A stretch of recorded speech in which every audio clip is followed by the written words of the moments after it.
Hello, everyone, and welcome to our African Diaspora Indigenous Storytelling. Once again, my name is Nina Cabagio, and I use the pronouns as she and her, and I am the 519 EarlyON Glitterbug Coordinator.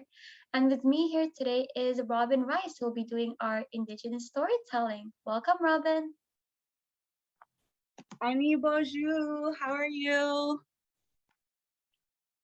So I wanted to teach everybody a word today before I start, because I'll be using these two words in every storytelling.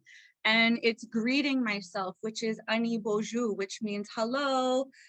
So I would like everybody to greet by saying Anibojo.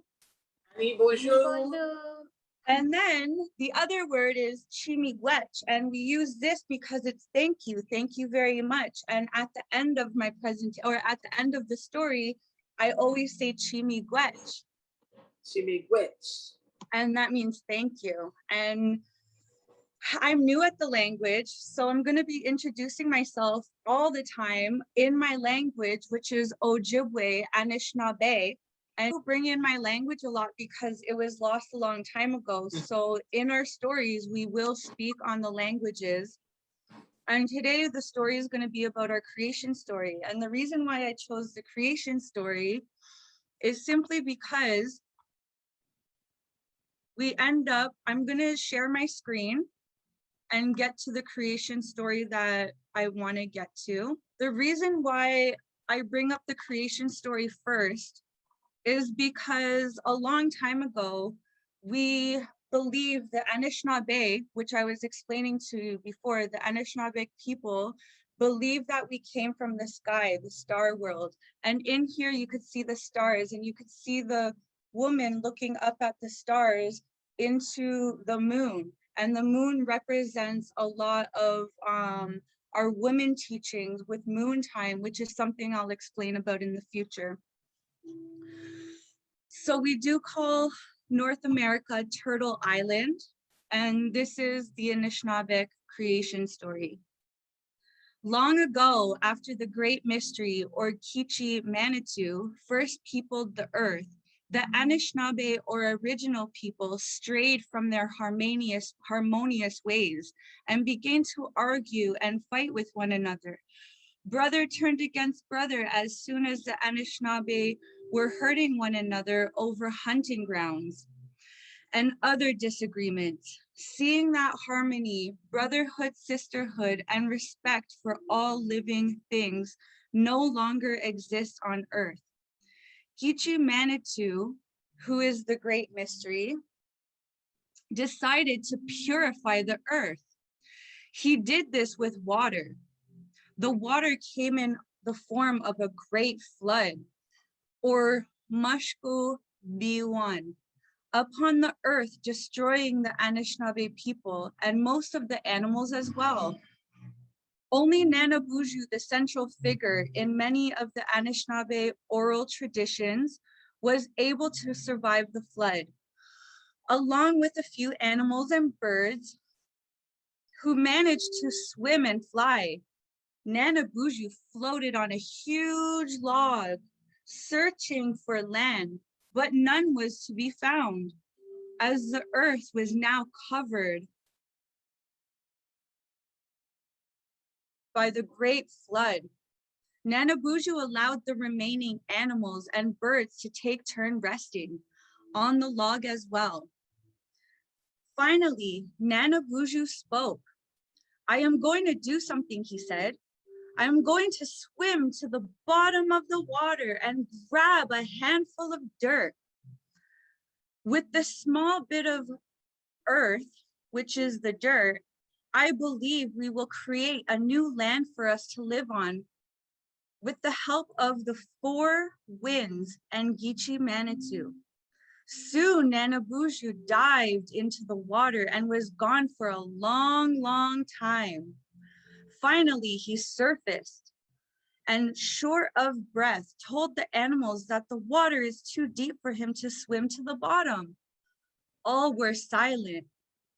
Finally, Mang, the loon, spoke up. "I could dive under the water for a long way. This is how I catch my food. I will try to make it to the bottom and return with some earth in my beak. The loon disappeared and was gone for a very long time. Surely, thought the others, that the loon must have drowned. Then they saw him float to the surface, weak and nearly unconscious. I couldn't make it. There must be no bottom to the water. He gasped. Then Zigbis, the hell diver, came forward and said, I will try next. Everyone knows I could dive great distances. So the hell diver went deep under. Again, a very long time passed, and the others thought he was surely drowned. At last, he too floated to the surface. He was unconscious. And not till he came, could he relate to the others that he too was unable to fetch the earth from the bottom. Many more animals tried but failed, including Zongwija, the mink, and even Mizike, the turtle. All failed. And it seemed as though there was no way to get the much needed earth from the bottom.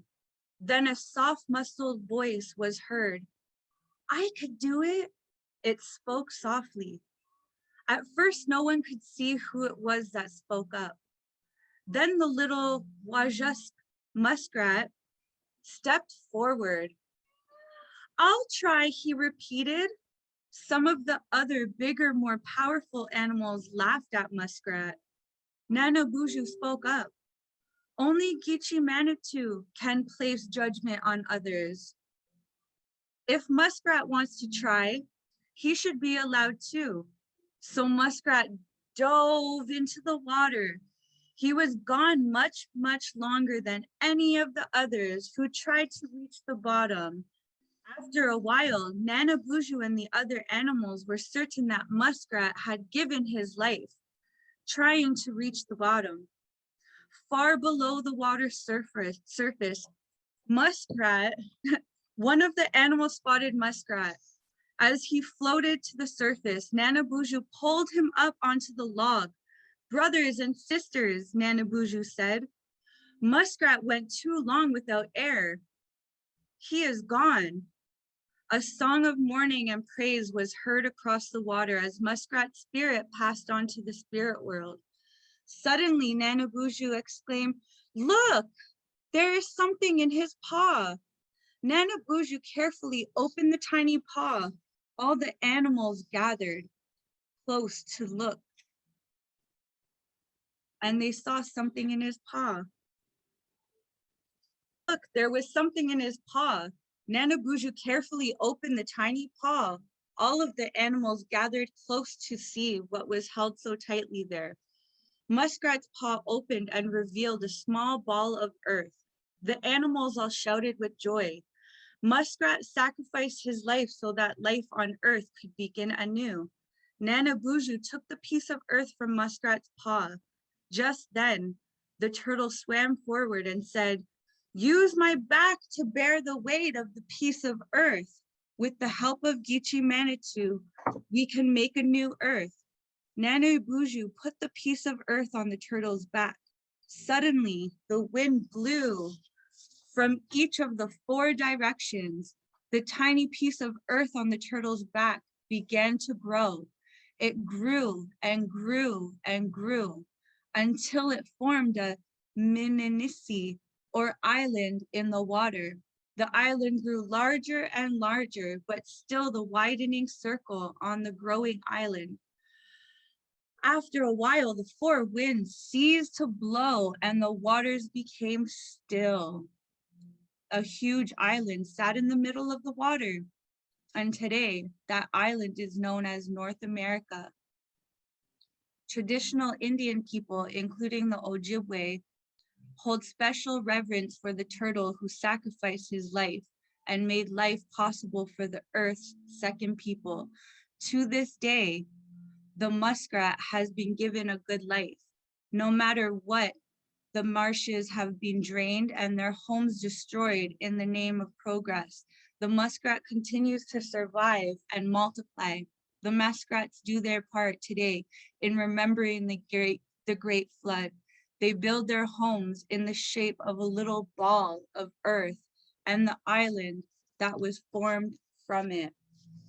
And as you could tell, I did use the word Indian, but this is a different terminology that was used when we first had our oral teachings.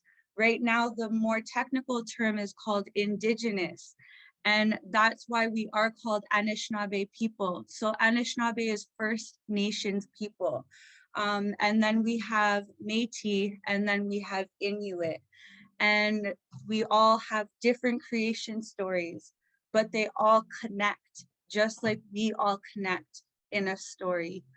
Miigwaan, and if anybody has questions,